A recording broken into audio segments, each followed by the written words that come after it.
अभी अभी राज सामान ने विजय माल्या के साथ एक पॉडकास्ट शूट किया है जो कि कुछ 4 घंटे 20 मिनट का है। इस इंटरव्यू को सुनने के लिए ऑब्वियसली सब लोग बेताब होंगे, पर इतना लंबा पॉडकास्ट सुनने का समय शायद आप लोग निकाल ना पाओ। इसी वजह से यह समरी बनाई है ताकि इस पॉडकास्ट में डिस्कस किए गए कि पॉइंट्स को आप सुन लो और अगर इंटरेस्ट आए तो वीकेंड पे कंप्लीट पॉडकास्ट को सुन लेना।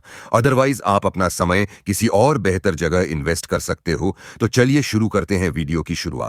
विजय माल्या को एक कंट्रोवर्शियल फिगर के रूप में इंट्रोड्यूस करते हुए होती है, जो किंग फिशर एयरलाइंस के 9,000 करोड़ के लोन डिफॉल्ट स्कैंडल के आरोपी हैं।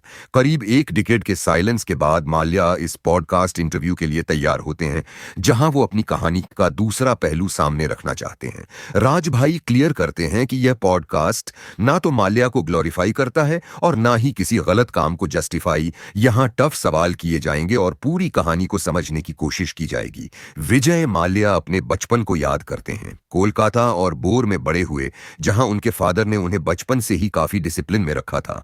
आज मीडिया में जो उनकी इमेज बनी हुई है उसके ठीक अपोजिट। वह कहते हैं कि वह इतने भी बुरे नहीं हैं। जब वह अपने कॉलेज में थे तभी से उनके फादर ने उनको बिजनेस की ट्रेनिंग देनी शुरू कर दी थी। उनके फादर हमेशा कहते थे कि असली विरासत एजुकेशन है, क्योंकि उस वक्त के सोशलिस्ट पॉलिसीज कभी भी उनसे सब कुछ छीन सकती थी। तब मेरा दिया हुआ सिर्फ एक ही चीज तुम्हारे साथ रहेगा, वो है एजुकेशन, तो उसे ढंग से कंप्लीट कर लो। माल्या कहते हैं कि वो कॉन्फिडेंट थे, पर योगेंट या शोफ नहीं। मीडिया में उनकी खर्चीले इमेज का जो ओवरहाइप किया गया है वो बिल्कुल गलत है। अपनी प्रोफेशनल जर्नी के शुरुआती दिनों के बारे में वो बताते हैं कि उन्होंने ग्राउंड पे काफी काम किया हुआ है। भले ही वो शुरू में सेल्समैन की तरह काम करना हो या बाद में यूएस और यूके जाके अलग अलग तरीके का काम करके उन्होंने बिजनेस की डीप अंडरस्टैंडिंग डेवलप करी है। माल्या अपने मार्केटिंग वेंचर के बारे में भी बताते हैं कि कैसे उन्होंने किंग फिशर बियर और मैकडीवीज नंबर 1 विस्की जैसे ब्रांड्स को एक बोल्ड, यंग और वाइब्रेंट इमेज दी। वो कहते हैं कि इंडिया में अल्कोहल एड्स बैन होने के बाद भी उन्होंने मार्केटिंग के नए तरीके निकाले, जैसे म्यूजिकल कैसेट्स, प्रशंसा संगीत, मिडवल्स नंबर 1 सोडा, आज बनाओ नंबर 1 यारी बॉटल्ड वाटर ब्रांड्स और sports sponsorships. Are you ready for the good time, जिसे सरोगेटिव एडवर्टाइजिंग कहते हैं। वह खुद कई बार ब्रांड के फेस बन जाते थे और इस अप्रोच ने उनकी कंपनीज को एक यूनिक आइडेंटिटी दी थी। और ये तो सच भी है कि टाटा, बिरला, अंबानी के बाद अगर कोई बिजनेसमैन है इंडिया में जो कि अपने बिजनेस से भी ज्यादा पॉपुलैरिटी रखता है तो वो नो डाउट विजय माल्या ही है। जो हरकतें आज इलनेस कर रहा है वो विजय माल्या तब करते रहते थे। आगे वो बताते हैं कि कैसे उन्होंने ब्रिटिश पेंट्स जैसे ब्रांड्स एक्वायर किए और अपनी कंपनी को इंटरनेशनल लेवल तक ले गए। उनका विजन था की पहली ग्लोबल लेवल ई-मेसी बनाना। वह अग्रेसिव और विजनरी बिजनेस अप्रोच के बिलीवर थे।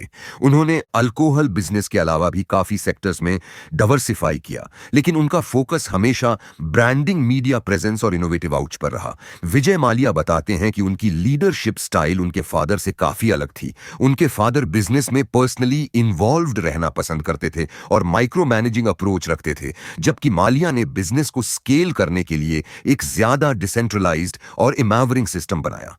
वो कहते हैं कि उन्होंने यंग मैनेजर्स और इंटरनल टैलेंट को प्रमोट किया, उनको जिम्मेदारियां दी और अकाउंटेबिलिटी पे फोकस किया। 28 साल की उम्र में जब वो चेयरमैन बने तब वो रिलेटिवली फ्लबॉइंट लाइफ जी रहे थे, यानी ऐसी लाइफ जिससे कि अटेंशन इजीली गैब हो जाए। लेकिन वह कहते हैं कि मीडिया ने उनकी लाइफस्टाइल को हमेशा ओवर हाइप किया है। कार्स, पार्टीज या पब्लिक अपीयरेंसेस उनके लिए वह सब नॉर्मल था, जैसे कि एक यंग ग्लोबल इंडस्ट्रियलिस्ट की होती है। किंग फिशर एयरलाइंस की शुरुआत एक कैलकुलेटिव बिजनेस डिसीजन था, इंपल्सिव नहीं। माल्या कहते हैं कि उनकी यूनाइटेड बीविस ग्रुप ट्रेडिशनली बिजनेस डाइवर्सिफिकेशन करता आया है और एविएशन सेक्टर में जाना उनके लिए एक नेचुरल एक्सपेंशन था। उनका विजन था कि एक प्रीमियम एयरलाइन क्रिएट करना जिसमें passenger comfort, safety in flight meals और एंटरटेनमेंट हो इंडिया के लिए। ये सब नए स्टैंडर्ड्स थे। 2005 में एयरलाइन एल्च हुई और सिर्फ 3 साल में 2008 तक किंग फिशर ने 27% मार्केट शेयर अचीव कर लिया। लिया था। डेक्कन एयरलाइंस के एक्विजिशन को लेकर उन्होंने क्लैरिफिकेशन दिया कि लोगों ने कहा कि यह डेस्परेट मूव था ताकि इंटरनेशनल रूट्स मिल सके, लेकिन माल्या कहते हैं कि यह एक स्ट्रेटेजिक कंसोलिडेशन था। डेकेन को रिब्रांड करके किंगफिशर रेड इसलिए बनाया गया था ताकि इकोनॉमी क्लास के ट्रेवलर्स को टारगेट किया जा सके, और इस एंटिटी का नाम भी किंगफिशर इसलिए रखा गया ताकि ब्रांड आइडेंटिटी स्ट्रांग बनी रहे। माल्या कहते हैं कि किंगफिशर का डाउनफॉल उनकी गलतियों से नहीं बल्कि एक्सटर्नल फैक्टर्स की वजह से हुआ। सबसे बड़ा फैक्टर था 2008 का ग्लोबल फाइनेंशियल क्राइसिस, जिसने लिक्विडिटी और क्रेडिट एक्सेस को काफी इंपैक्ट किया। उस वक्त के फाइनेंस मिनिस्टर ने कहा था कि डाउन साइजिंग मत करो, जॉब्स और कनेक्टिविटी को प्रोटेक्ट करना जरूरी है। इसी एडवाइस पर बैंक्स ने सपोर्ट कंटिन्यू रखा, लेकिन वो सपोर्ट आगे चलकर धीरे धीरे कम होने लगा। उन्होंने एविएशन फ्यूल पर हाई टैक्सेस और फॉरेन इन्वेस्टमेंट पर रिस्ट्रिक्शन को भी ब्लेम किया, जो एयरलाइन को कैपिटल रेज करने और एफिशिएंटली ऑपरेट करने से रोक रहा था। एतिहाद एयरवेज से उस समय किंगफिशर में एक बड़ा इन्वेस्टमेंट होने वाला था, पर वहां से आने वाली फॉरेन इन्वेस्टमेंट को रेगुलेटरी अप्रूवल ही नहीं मिला, और माल्या कहते हैं कि यह एक टर्निंग पॉइंट था। अगर वह इन्वेस्टमेंट अप्रूव हो जाती तो शायद किंगफिशर एयरलाइंस को बचाया जा सकता था। वो साफ साफ कहते हैं कि किंगफिशर एयरलाइंस का डाउनफॉल किसी मिसमैनेजमेंट की वजह से नहीं हुआ, बल्कि गलत गवर्नमेंट पॉलिसीज की वजह से हुआ है। पॉडकास्ट में विजय माल्या ने यह भी बताया कि उन्होंने इंडियन प्रीमियर लीग में रॉयल चैलेंजर्स बैंगलोर को क्यों खरीदा। वो कहते हैं कि यह कोई ऐसे शौक में लिया हुआ डिसीजन नहीं था, बल्कि एक स्ट्रेटेजिक मार्केटिंग मूव था अपने ब्रांड्स को प्रमोट करने के लिए। आरसीबी एक पावरफुल फ्रेंचाइजी बनी जिसमें aggressive fan engagement, youth oriented branding और स्ट्रॉन्ग विजुअल आइडेंटिटी थी। माल्या कहते हैं कि उन्होंने आरसीबी को सिर्फ क्रिकेट टीम नहीं बल्कि आरसीबी को एक ब्रांड बनाया था। वही पैशन उनका मोटर स्पोर्ट को लेकर के भी था। एफएस इंडिया फार्मूला 1 टीम के साथ उन्होंने नेशनल प्राइड को कनेक्ट किया और एक और बड़ा ब्रांड एसेट क्रिएट किया। किंगफिशर कैलेंडर भी उनकी ब्रांडिंग स्ट्रेटजी का एक पार्ट था। यह कैलेंडर ना सिर्फ बोल्ड था बल्कि उसने कई इंडियन मॉडल्स और एक्ट्रेसेस के करियर को एल्च किया।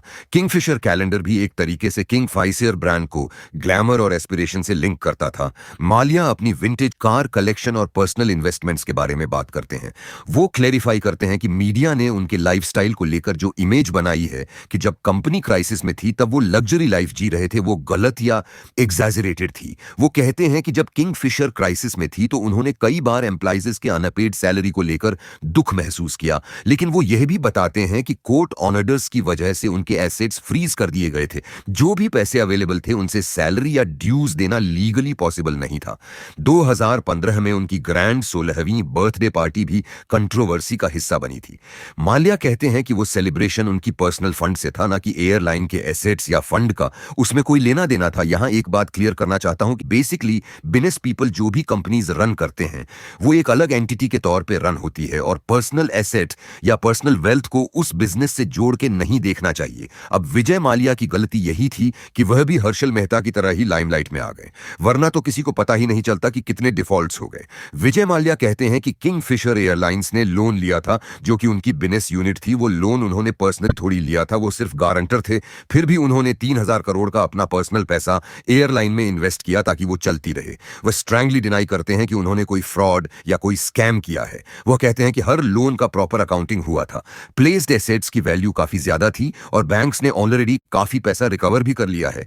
कुछ केसेस में ओरिजिनल प्रिंसिपल से भी ज्यादा। माल्या बोलते हैं कि उनके अगेंस्ट कोई सॉलिड एविडेंस नहीं है जो प्रूव करे कि उन्होंने लोन का पैसा पर्सनल लग्जरी के लिए यूज किया हो, चाहे वो प्राइवेट डेट की बात हो या हाई क्लास लाइफस्टाइल की। वो सब मेरे अपने फंड से था। वो कहते हैं कि उन्होंने कई बार बैंक्स को सेटलमेंट ऑफर दिया, लेकिन उनके ऑफर को एक्सेप्ट नहीं किया गया। आगे वो कहते हैं कि मीडिया ने उनके खिलाफ नेगेटिव नैरेटिव्स को इंटेंशनली प्रमोट किया ताकि उनकी इमेज खराब हो और उनको पॉलिटिकल टारगेट बनाया जा सके।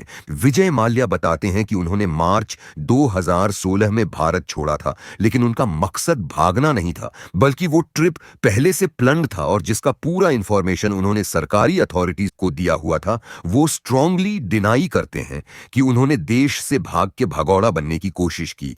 उनके कहने के मुताबिक ना उस वक्त सुप्रीम कोर्ट का कोई समन था, ना ही कोई लुकआउट सर्कुलर जिससे उनका ट्रेवल रोका जा सकता था। उनका कहना है कि पासपोर्ट कैंसिल भी तब हुआ जब वो ऑलरेडी देश छोड़ चुके थे और उसके बाद वापस आना लीगली पॉसिबल नहीं था। वो यह भी बताते हैं कि उनका यूके में रुकना ज्यादा लंबा हो गया क्योंकि मीडिया काफी होस्टाइल था, पॉलिटिकल कंडीशन उनके पूरे खिलाफ था और उनके अकॉर्डिंग उन्हें भारत में फेयर ट्रायल मिलने की गारंटी नहीं थी, पर अगर उन्हें गवर्नमेंट की तरफ से फेयर ट्रायल की गारंटी मिले तो वह वापस आने को तैयार हैं। आज Vijay Mallya British permanent resident के रूप में यूके में रह रहे हैं। वो कहते हैं कि फिलहाल उनकी जिंदगी काफी पीसफुल है। उनका ज्यादा फोकस अभी लीगल डिफेंस, अपने बिजनेस का मैनेजमेंट और अपने पर्सनल शौक जैसे कि क्लासिक कार्स और डॉग्स पर है। वो एक्सेप्ट करते हैं कि उनके पॉलिटिकल और सोशल टाइल्स काफी कम हो गए हैं, जो उनको इमोशनली थोड़ा अकेला फील करवाता है। लेकिन वो एंटरप्रेन्योर किरण मजूमदार, शनि जेगे सी जैसे कुछ अच्छे लॉयल फ्रेंड्स का जिक्र भी करते हैं जो अब भी उनके साथ हैं। मीडिया ने जो उनको भगोड़ा, फ्रॉड, चोर जैसे लेबल्स दिए हैं, उनको वो नाइंसाफी मानते हैं। वो कहते हैं कि ये सब एग्जाजरेशन और अपने अपने पॉलिटिकल एजेंडा फुलफिल करने के लिए लोग यूज करते हैं। फिर भी वो कहते हैं कि उन्हें गमनी अपनी इनोसेंस पर पूरा भरोसा है और वो लीगली अपना सच साबित करने में लगे हुए हैं। वह कहते हैं कि अगर उन्हें सच में फेयर ट्रायल मिले तो वह वापस भारत आने को तैयार हैं, इवन अगर इसका वर्स्ट केस सिनेरियो जेल जाना पड़े तो भी। पर वो उससे डर नहीं रहे हैं, उस चीज के लिए वो मेंटली प्रिपेयर्ड है। सो ये थी विजय माल्या की राज समानी के साथ हुई पॉडकास्ट की समरी। होपफुली आपको पसंद आई होगी। बाकी पॉडकास्ट में और भी खुल के डिटेल में बात हुई है। या तो आप पॉडकास्ट पूरा सुन लो या तो वेट करो जब तक कि मैं इसकी और डिटेल्ड समरी ना ले आऊं।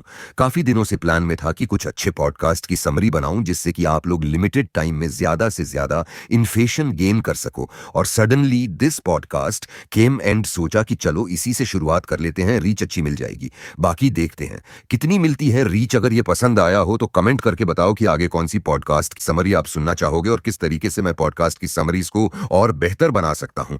आप वो भी कमेंट करके बताओ। बाकी लाइक, कमेंट और सब्सक्राइब करने की जरूरत तो है नहीं। जय हिंद, जय भारत।